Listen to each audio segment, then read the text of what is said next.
Today we're going to talk about creative and traditional financing. Private money is money that comes from a source that is not a bank and is not a hard money lender. It is maybe someone that you meet at an investment club that says, hey, I've got $100,000, do you have a deal? That's hard money.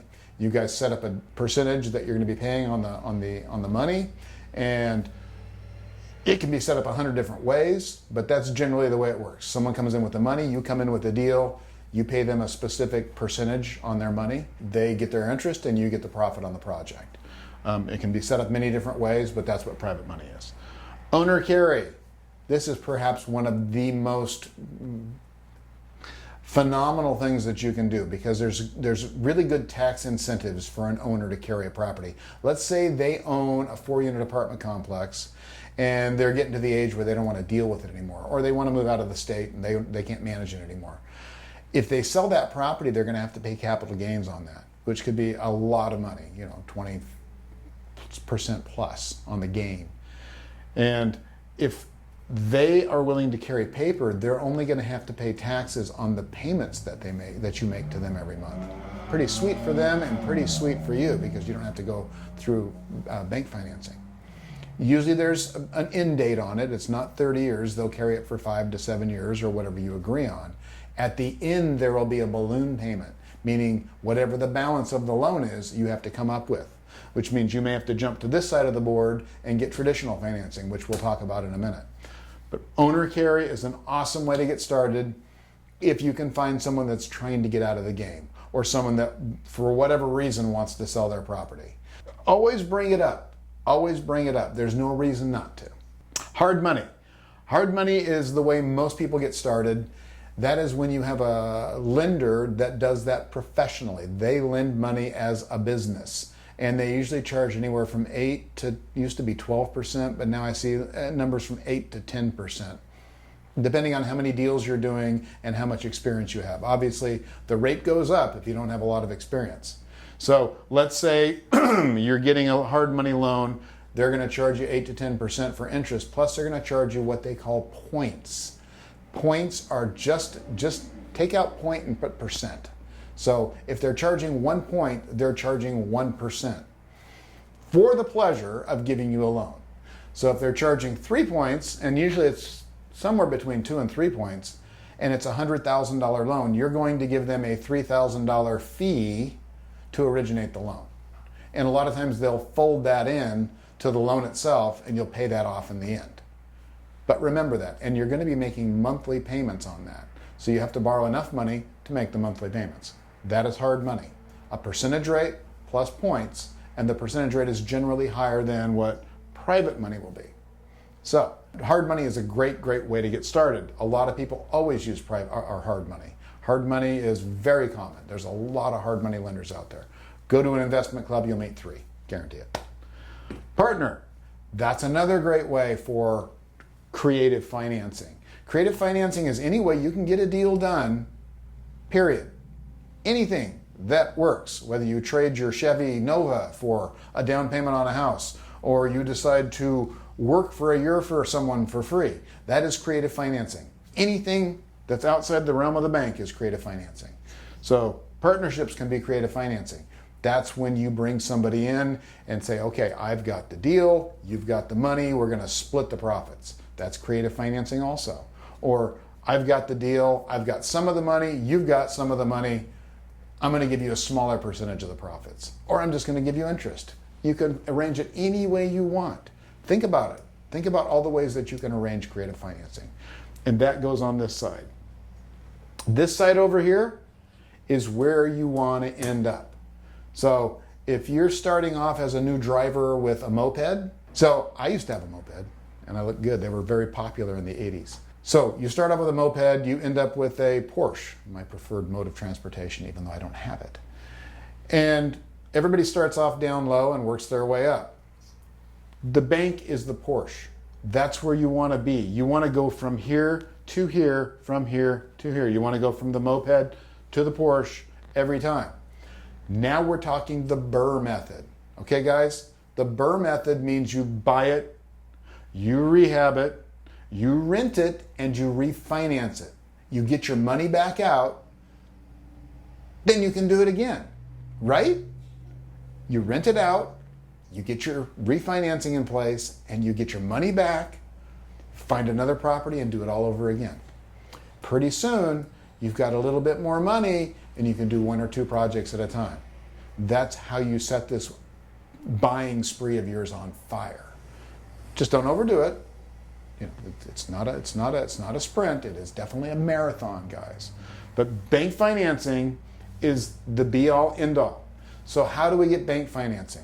When we're going to be buying a property that we're going to keep, we're going to buy it on this side creatively, and then we're going to use the BRRRR method to get it to this side. In other words, we're going to buy it here with one of these ways. We're going to rehab it with one of these ways.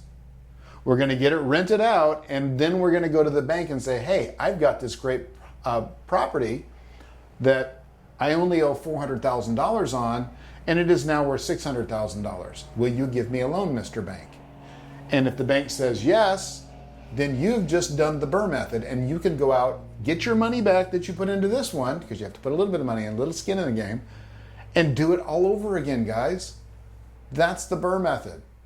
And I don't even know what we didn't even have a name for it a few years ago. It was just the way you did things. But the BRRRR method, coined on BiggerPockets, I think, explains it in a way that everybody understands it. It really makes sense, okay? And you can do that as many times as you want with any kind of property you want. You can do a duplex, a triplex, a fourplex, a 10plex, a 100plex. Whatever you want, you can do. It works for all of them. A lot of people are really big on single family homes. I'm cool with that. A lot of people are really big on apartment complexes. I'm cool with that. Whatever you want to do, however you want to get the BRRRR method done, do it. I know everybody's talking about the BRRRR method, but these are the ways that you make it actually happen. You have to have creative financing to start, to get the deal done, to get the project finished, to get it rented out, and then you take it over to the bank and say, Mr. Bank, like I said, how much can you loan me on this house? And then you get your money back and you do it again. And then you get your money back and you do it again. You just keep going over and over and over. And that's how you create wealth. That's how you create generational wealth, money that you can pass on to your kids, or spend it all on yourself. Doesn't matter. That's the BRRRR method. But let's talk about this for a minute, okay? Everybody kind of thinks of this as an afterthought. They put a lot of thought into this. It's like, okay, who I can get money from? What do I do? What do I do? But really what you need to be doing right now is concentrating on this. Most of you are just starting, aren't ready for this yet, right? We're still taking baby steps. We're still cleaning up our credit. We want it to be 700 plus, not 650, not 600, not 550. I know people are saying, hey, you can get an FHA loan for, 550 FICO score, 650. Get it up to 700, if not 800, guys. Seriously, come on. Let's go for a little bit more. Don't do as little as possible. Do more than's necessary. And your loans will be much easier to get. The bank's going to smile when you walk through the door rather than go, oh yeah, it's that guy again. Yeah, we'll loan him money, but we don't really want to. So the bank is going to look at your credit score on 1 to 4 units. They're going to look at your credit score. They're going to look at your income. You got to have both. If you decide to become a full-time investor and quit your job, this isn't going to happen so much, guys. Remember, what do I always say? You're taking baby steps. You have to have a good paying job. You have to have clean credit. This is something that you're going to be doing for a long time. Make sure that you work on these really, really hard every single day. This is more important than anything else. The next thing you do, like we always talk about, is maximize your income so that you can save more money, so that you've got the money to put down on the first one. Because remember, you've got to have a little bit of skin in the game. You've got to have a little bit of money to put in. As a side note, apartments, which is 5+ units, that would be an apartment complex or a commercial property, they generally go off of the rents, and that's pretty much it. You can qualify on the rents, the income that the individual property is bringing in. They don't take into consideration all your properties, just that individual property. Then they'll do a little bit deeper dive, but that's the first place they start. So your rents better be more than enough to cover the payment on the loan that they're going to be giving you for that. That's a whole different place than we're going to go to today. But right now, I want everyone out there, if you're just getting started, or even if you've been doing this for a while, work on that. Work on that. Get ready to make a bunch of money. Don't try to bank a bunch of money, then get ready. This is something you can work on right now. I would be so happy if I got a message today that said, Mark, hey, I went and tried to clean up my credit score. I love it when I get those messages. That makes me happy.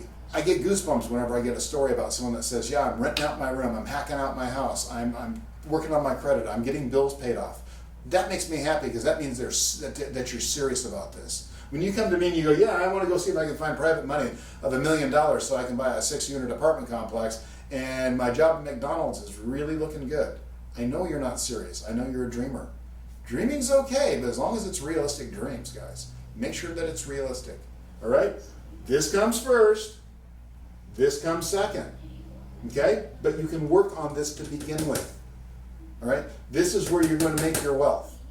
You'll always find somebody that's going to loan you money at high interest rates. Trust me, there's always going to be somebody out there that wants to loan you money at a very high interest rate, and knowing that if you screw up on that interest rate or on your payments, they get to keep the house. You'll always find that. You'll always find that. Over here's the hard part. They're going to look a little deeper. You might want to be ready for that, okay? All right, best advice you can get today. Please let your friends see this. Please share it with your friends. I mean, hit like if you like it. That makes me feel good. But more importantly, I want everyone to know about this. Remember, very few people are going to follow through on this.